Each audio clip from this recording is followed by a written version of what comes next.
First world war எப்படி நடந்துச்சுன்னு தெரியல, செகண்ட் வேர்ல்டு வார் எப்படி இருந்துச்சு இல்லை, தேர்ட் வேர்ல்டு வார் வரப்போகுதா என்னன்னு தெரியல, நம்ம இந்தியா சந்தித்தது எத்தனை வாருன்னு தெரியல, கடைசி உலகப்போர் எதை நோக்கி என்ன ஏது இதுக்கு சரியான தீர்வு சொல்லிடுவோமா, இது பெரிய ரைட்டர்ஸ் பின்புலாக இருக்கா, பெரிய இது ரீமேக்கா, ரெஃபரன்ஸுக்கு இங்கிலீஷ் படத்தெல்லாம் பார்த்து எடுத்துருக்குமா, எதுவுமே இல்லாமல் நான் எடுக்கிறேன் பாரு நீ பாரு அப்படின்னு சொல்லி இந்த முயற்சிக்கே தம்பிக்கு ஒரு சல்யூட்.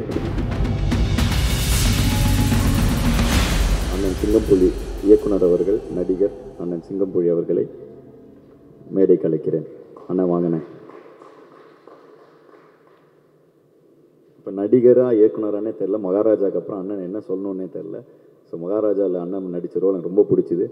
ஸோ இதுக்கப்புறம் அண்ணன் வந்து காமெடின்னாங்க, இப்போ வில்லன் ஆகிட்டார்.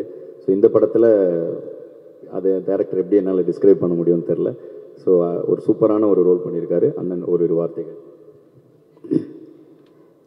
ஊடக நண்பர்கள் அனைவருக்கும் வணக்கம். எல்லாரையும் சந்திச்சத ரொம்ப மகிழ்ச்சி. நான் எல்லா மேடையிலையும்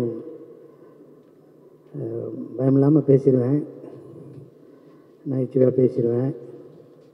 அந்த நீங்கள் கேட்குற 30 நிமிஷத்தையும் அந்த எப்படி போச்சு இந்த நேரம் இல்லாமல் கூட நான் பேசலாம். ஆனால் எங்கள் ஸ்கூல் வாத்தியார் முன்னாடி உட்காந்துருக்காரு, எங்கள் டீச்சருக்கு முன்னாடி நான் எப்படி பேசுகிறேன்னு தெரியலை.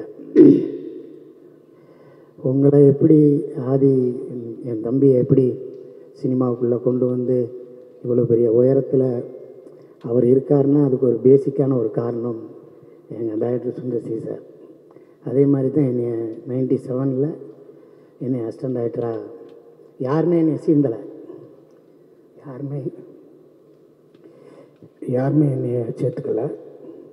7 வருஷம் ஒரு அசிஸ்டன்ட் டைரக்டராகவே அலைய முடியுமா சொல்லுங்கள். ஆனால் ஃபஸ்ட்டு படம் அருணாச்சலத்தில் எங்கள் சார் தான் என்னை சேர்த்துக்கிட்டார். அதுக்கப்புறம் அவர் என்றைக்குமே என்னை விட்டு போன்னு சொல்ல, போய் படம் பண்ணுறான்னு சொல்லுவார். ஆனால் அடுத்த படத்துல எல்லாம் நீ வேண்டாம் அப்படிலாம் சொன்னதே இல்லை. நான் தான் அவர்கிட்ட சொல்லாமல் ஓடி போயிட்டேன். இந்த படத்தில் பற்றி பேசணும்னா, ஃபஸ்ட்டு ஒரு நாள் நான் ஆதி தம்பி எப்போ பார்த்தேன்னா, எங்கள் டைரக்டர் கூட பார்க் ஹோட்டலில் எல்லோரும் உட்காந்து சாப்பிட்டுட்டு இருந்தோம். இப்போ கொஞ்சம் லேட் ஆகிடுச்சு, 1 மணி ஆயிடுச்சு. என்கிட்ட கார் இல்லை, அண்ணே நான் உங்களை இறக்கி விடுறேன் அப்படின்னாரு. என்னை கொண்டு வந்து 1:15 நைட்டு வீட்டில் கேகே நகரில் இறக்கி விட்டு போனார். நான் மறுநாள் கேட்டேன், என்ன எப்படி உங்கள் கூட நான் பழக்கமே இல்லைன்னு. என்னை ரொம்ப பிடிக்கும்னு என்னார். இவர் ஃபஸ்ட்டு என்கிட்ட சொல்லும்போது, அண்ணே என்னோடய படத்துலேருந்து நீங்கள் இருக்கணும்னு நான் எல்லா டைரக்டர்கிட்டையும் சொன்னேன்னே, ப்ரொடியூசர்கிட்ட சொன்னேன்னே, எல்லாத்துலேயும் சொன்னேன். அவங்க டேட் இல்லைம்பாங்க, அந்த கேரக்டர் இவர் சின்ன கேரக்டராக இருக்கும்பாங்க. யாருமே வந்து உங்களை உள்ளே இழுக்கிறதுக்கு அது சப்போர்ட்டிவாக இல்லைண்ணே. அவர் டேட் இல்லைன்னு சொல்கிறாரு, அவர் அந்த காசு கேட்குறாரு, இதுன்னு சொல்லி எல்லாமே சொன்னாங்கண்ணே. இன்றைக்கி நான் முடிவு பண்ணுற இடத்துல இருக்கேண்ணே, நீங்கள் வரணும்னேன்னாரு. அதுதான் ஃபஸ்ட்டு என்கிட்ட சொன்னது. நான் முடிவு பண்ணுற இடத்துல இருக்கேண்ணே, நீங்கள் இல்லாமல் போக மாட்டேன் ஷூட்டிங்னாரு. எல்லா பேரும் ஷூட்டிங் வந்தோம்னா டைரக்டர் அங்கே போய் ஸ்பாட்டில் போய் பார்ப்போம், அசோசியேட் சீன் சொல்லுவாங்க. ஃபஸ்ட்டு கேரவனில் வந்து உங்களுக்கு ஓகே வேணே, காலையில் சாப்பாடு வந்துச்சா, ரூம் எப்படி இருக்குது, கம்ஃபர்ட்டாக இருந்துச்சா, வேறு எதுவும் பிரச்சனையானே, எதுன்னு கேட்டுக்கிட்டே இருப்பார். அப்புறம் நட்டி சார் நிற்கிறாரு, எல்லோரும் பார்த்து நின்றுட்டே இருக்கையில் நான் எல்லோரும் கூட ஈஸியாக பழகிடுவேன், பேசிடுவேன்.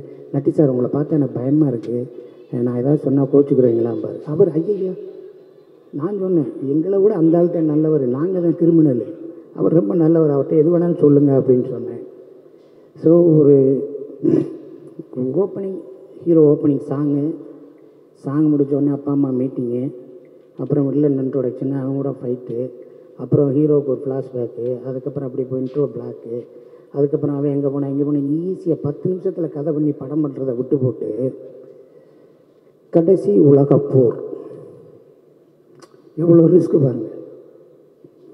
ஃபஸ்ட்டு வேர்ல்டு வார் எப்படி நடந்துச்சுன்னு தெரியல, செகண்ட் வேர்ல்டு வார் எப்படி இருந்துச்சு இல்லை, தேர்ட் வேர்ல்டு வார் வரப்போகுதா என்னன்னு தெரியல, நம்ம இந்தியா சந்தித்தது எத்தனை வாருன்னு தெரியல, கடைசி உலகப்போர் எதை நோக்கி என்ன ஏது இதுக்கு சரியான தீர்வு சொல்லிடுவோமா, இது பெரிய ரைட்டர்ஸ் பின்புலாக இருக்கா, பெரிய இது ரீமேக்கா, ரெஃபரன்ஸுக்கு இங்கிலீஷ் படத்தெல்லாம் பார்த்து எடுத்துருக்குமா, எதுவுமே இல்லாமல் நான் எடுக்கிறேன் பாரு நீ பாரு அப்படின்னு சொல்லி இந்த முயற்சிக்கே தம்பிக்கு ஒரு சல்யூட் எடுக்கிறேன்.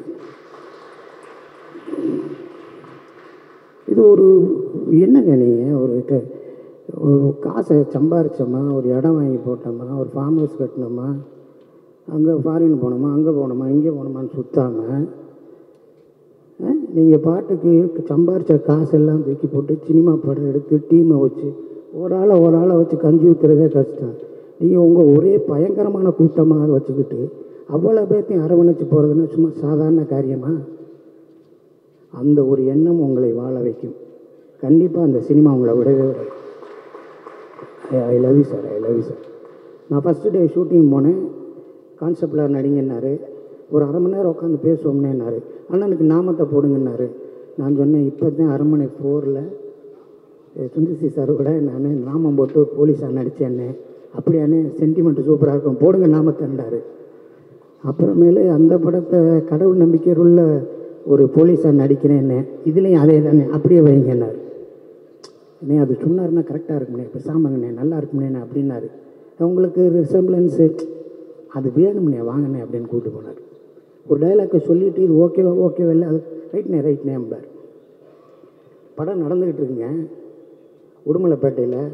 நான் குமரன் அண்ணன், கல்யாண் சார், நட்டி சார் எல்லாம் ரூமில் உட்காந்து வேலைக்கெல்லாம் போயிட்டுருக்கோம். 15 நாள் உச்சி வச்ச வெயில். தம்பிக்கு அம்மா போட்டுருச்சு தெரியுமா உங்களுக்கு? தம்பிக்கு அம்மா போட்டுருச்சு, உடம்பு சரியில்லை. காலையில் ஷூட்டிங்கிறாரு. நான்லாம் போய் கையால் பிடிச்சிட்டேன். தம்பி நீ வீட்டுக்கு போ, ஷூட்டிங்கை பிரேக் பண்ணு, உடம்பை பாரு. இல்லைண்ணே உங்கள் டேட்லாம் கிடைக்காதுண்ணே, காம்பினேஷன் நீ கூப்பிடா நான் வரேன். யார் வரமாட்டான்னு சொல்லு, நான் ஃபோன் பண்ணுறேன். இந்த படத்தை கூட வேறு படம், இந்த படத்தில் போய் நம்ம கிளிக்க போகிறோம்.